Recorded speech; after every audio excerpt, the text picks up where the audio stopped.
এই কচু পেটা বনাম তাৰ লগত দিম বৰালি মাছ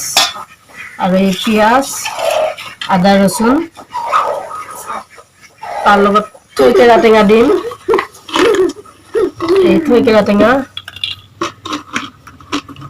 ঔটেঙা নিদিলো বাৰু আজি থৈকেৰা টেঙা দিম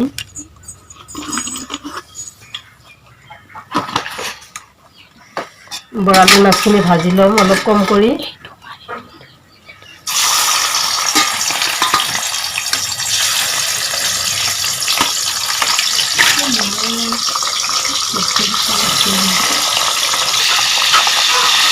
এই বৰালি মাছ ভাজি আছো অলপ কমকৈ ভাজিম বাৰু আজি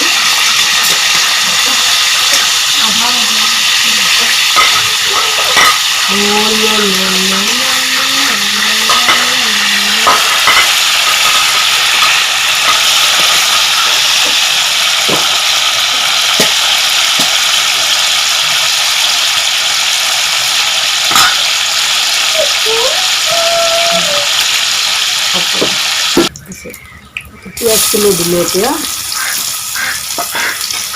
পিঁয়াজখিনি অলপ ভাজি লৈ আদা ৰচুন অলপ ভাজি লওঁ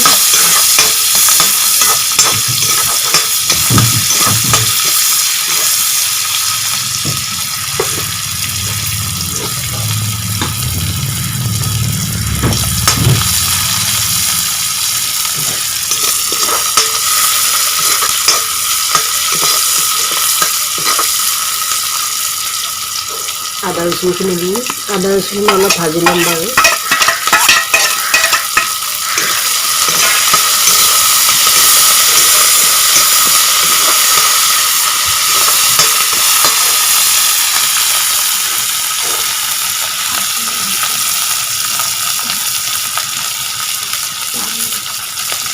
पानी लगे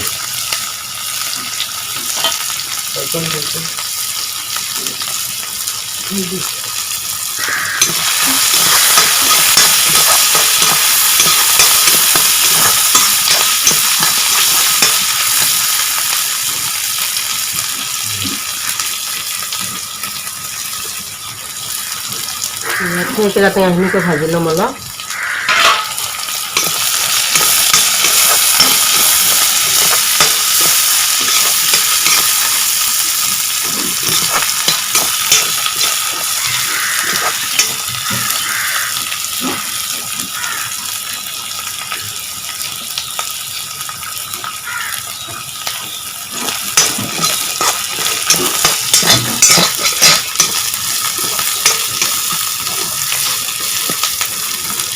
অলপ ৰঙা হৈ গৈছে পিঁয়াজ আৰু আদা ৰচুন ভজা হৈ গৈছে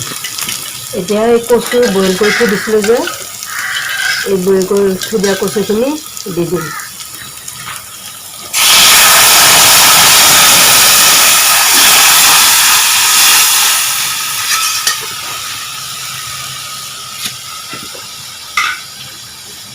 উতল আহিলে মাছখিনি দি দিম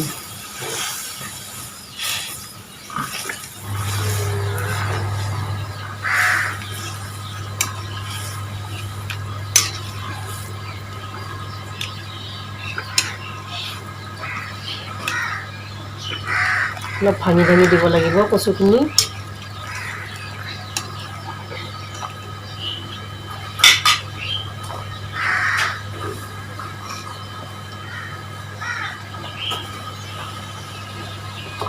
পেটা কচু এনেকৈ বনাই খাব লাগে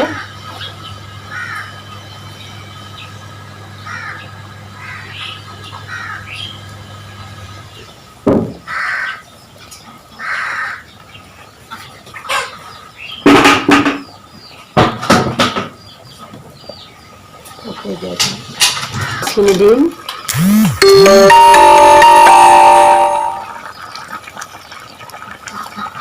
এই মাছখিনি দিম এতিয়া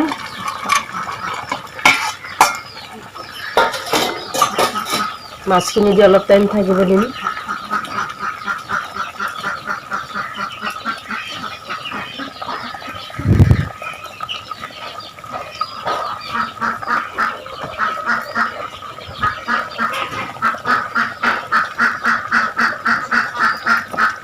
আপোনালোকেও বনাই খাব এনেকুৱা কচু পেটা আৰু মাছ দি লাষ্টত অকণমান ধনিয়া পাত কাটি দিম।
আপোনালোকেও ঘৰত ট্ৰাই কৰি চাব এইটো ৰেচিপি